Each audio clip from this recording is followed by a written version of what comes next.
Hey all, so I don't know when this is actually going to be uploaded, but I wanted to try and make it as easy for myself so it's not as daunting when I do edit this. So I decided to just do my tri-monthly, I don't know what the actual word is, reviews in terms of films and TV, starting off with part 1, which is films.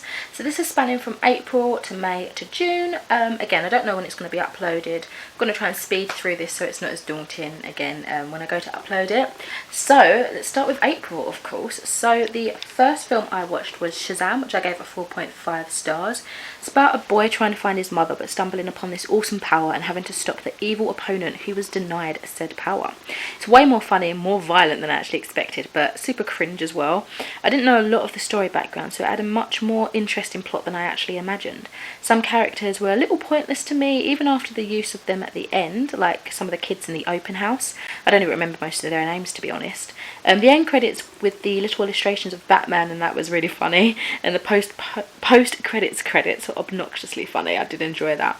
It mentioned DC characters a bit too much, probably to remind you that it is part of DC, and I did enjoy it way more than I expected. So yeah, it's definitely more of a light-hearted DC creation, but it's still more substantial than I expected. On to the next film I watched, which is a classic called The Phantom of the Opera 2004, which I gave a 3.5 stars. So a musical genius hiding his skin condition that affects his face is hidden in Paris Opera House.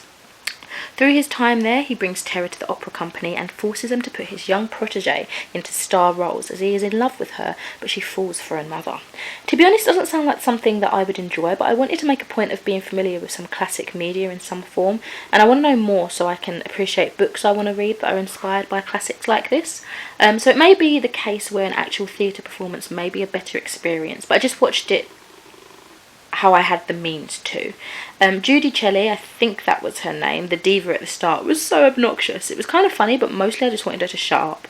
When our main character Christine started singing, I was blown away with the face tingles. It's funny because I stupidly forgot that it's an opera. I mean, hello, you know, it's in the name. But there still wasn't as much singing as I expected, or as perhaps would be expected once you realise, hey Jen, this is an opera, there's going to be singing. Which is stupid to say because, you know, there was clearly a lot. I did struggle with characters' names, and I really don't remember any of theirs, but the plot was entertaining, funny at times, especially with the two owners of the theatre, and some of the actions, dances were quite funny as well. Also very dramatic. The Phantom's background was very interesting, but I wasn't always paying attention. Though the last 30 minutes, everything started to make much more sense to me, and it got super emotional for me, actually. Then I watched a new release. This was Dumbo. I gave it 5 stars. This remake from Tim Burton was beautiful. I had just enough edge to make it recognisable as a Burton film, but still a lovable rendition of an all-time classic. I haven't seen the original in ages, but I had Lacey, the person I went with, one of my friends, reminding me of things from it that they nodded to, like the pink elephant scene. I wish I had a little nod to the P.T. Barnum situation. Obviously he wanted, well not obvious, but you know, he wanted to purchase Dumbo. As I'm obsessed with their connection, where he tried to buy him, but I'm not sure there was any. This was a fantastic film, from music, Danny Elfman, whoop whoop, to acting, the family dynamics, everything. The little girl was very down, but so intelligent. She added that signature of Burton-esque character, I think. She had that sort of almost depressive, but I don't know, smart look about her. I love that he's casting Eva Greenmore. Is she the next Helena Bonham Carter? Who knows? Then I watched a fun film. This was Happy Death Day to You. So this was the sequel to Happy Death Day, which was 2017 release, I think, what the original was. I gave this a 4 stars. So it follows pretty much straight after those events, and to be honest, although entertaining at the time, I can't really remember how it ended. Honestly, watching it, I was like, is this the right film? But then I recognised the guy as one of the other characters' best friends, and we seemed to be following him, at least for the start, which was actually kind of pointless. But it's satisfying in the sense that it explains how the time loop of the first story started. It definitely gives me Scooby-Doo vibes, unmasking the villain, but this gets crazy. It's definitely goofier than the first film, and I found myself just laughing way more than being scared. Even though they're not really scary films, I'm just a wimp. Once again, this was entertaining, and I think despite the crazy storyline, I enjoyed it more as we got to know the characters better. I actually cried at one point, but I hope they don't make any more of these because it's going to get old very fast. They might turn it into like a scary movie franchise, which again, I haven't watched all of those because at the time when they were coming out, they actually scared me, and I feel like they could probably still scare me now. Fun note, the characters were created by comic book creator Scott Lobdell. I think I'm pronouncing it correctly, I might be wrong, which makes sense with the more sci-fi route it went, seeing as he seemed to do a lot of those sort of comics, if I remember correctly. Then I went to the cinema and I checked out Us, which I gave a 4.5 stars.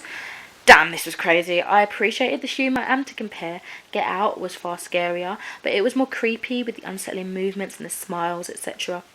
I wasn't expecting it to be so well thought out with the doubles and the living system. It had logic. I wouldn't say it was necessarily psychological, but more moody, fantastical thriller due to the existence of the tethered. It was actually really emotive, and the story behind them was interesting and sad if you think about it. The twist though was amazing.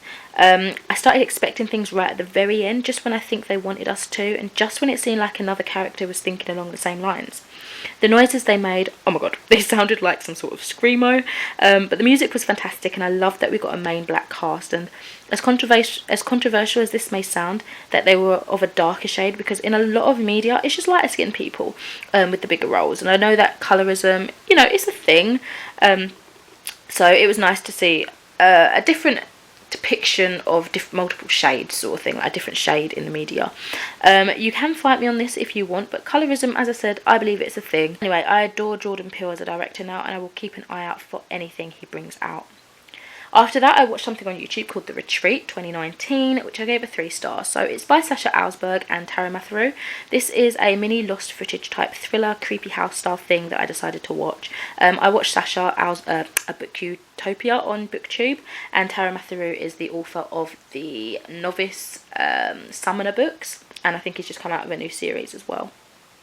So I've never really watched one of these mock lost footage films before, so it was an interesting experience. Yet very weird, because it felt like a normal vlog, but then I'd come out of my brain and remember they're all acting and I start giggling. It must have been a lot of hard work, as I assume they did actually have this as a writing trip, so to do this on top of that is pretty cool. Overall, it didn't really invoke much terror, but it was fun and goofy and certainly entertained me. This follows us on to May, which the first film, of course, I watched was Endgame, which I gave a 5 stars. This was amazing. It didn't actually feel like 3 hours. I ended up going a week after release, and it was quite nice in the cinema, and I didn't end up getting spoiled, which is awesome. The start I felt like I was missing. I would have benefited rewatching Infinity Wars just before seeing this. You could really tell how tired of this shit everyone was at the very start. The scene in Tokyo was epic. I loved how they filmed it. I cried too many times, but it was fantastic how the plot carried out.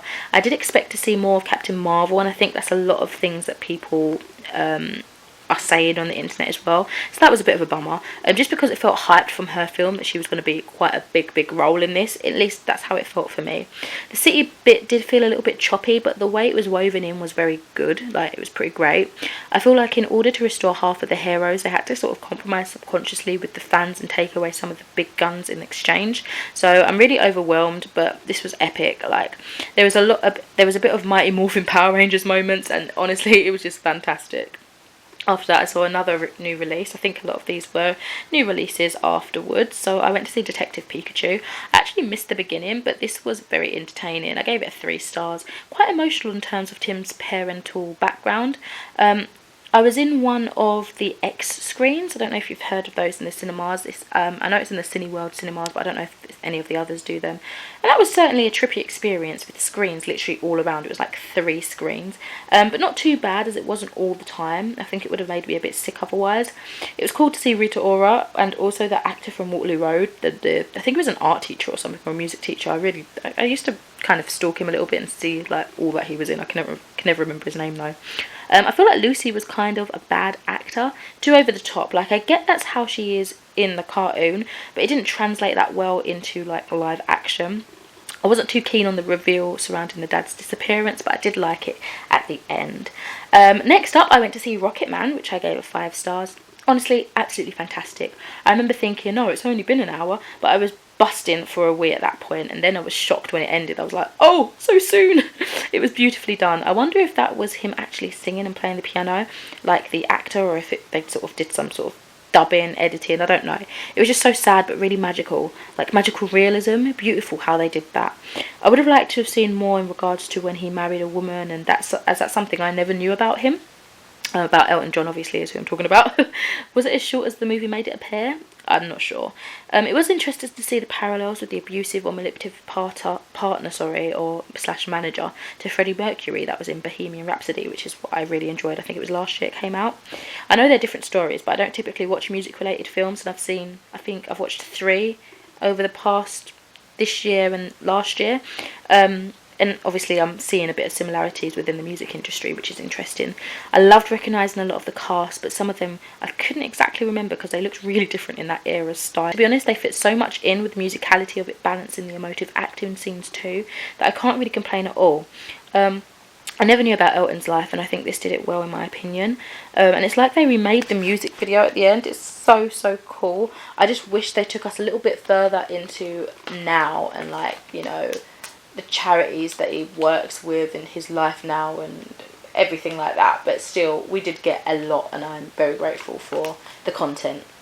After that, I watched Kim Possible live action, and I gave this a 2 stars. So this was super cringe. It's in its adaptation. Some phrases and mannerisms just work better as a cartoon or an anime, as I mentioned previously for Detective Pikachu. It was fun seeing the priest from the originals in a more goofy role though, and was that Sabrina Spellman?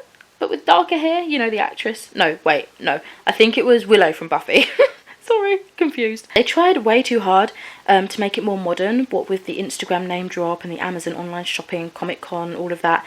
I felt like Kim was also a bloody show-off. To make a friend, she did backflips to pick up her items. Like, who does that? That's showing off, not making friends with someone who feels left out. And it's not even a natural way to go about doing it. She seems pretty famous in this. I can't recall if she was like that in the cartoon, but I feel like it wasn't to that degree. The plot was pretty predictable. I think a lot of the OG lovers of the show would have been disappointed, because I know I was. Nostalgic, yes, but they kind of ruined it, and the saddest part, not enough Rufus the Naked Mole Rat. I'm sorry, I said it. Mic drop. So in June now, I watched a few more films, obviously. So I watched Blackkklansmman, which I gave a 4.5 stars.